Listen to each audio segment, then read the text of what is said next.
was once a day that I would pray for you. I'd go and misbehave just so you'd notice too. Sneaking looks up and down from across the room. Hi guys, it's me M's Life and welcome to my channel. Our today's video, luluto tayo ng escabecheng tilapia guys.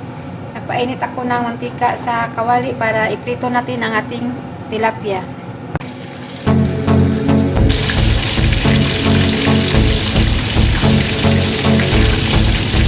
So ayan guys, at malapit na maluto ang ating tilapia at tayo'y mag-prepare ng mga gulay.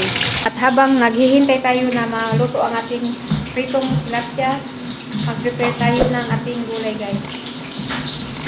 Gusto ko yung sa carrots na pataas yung hiwa.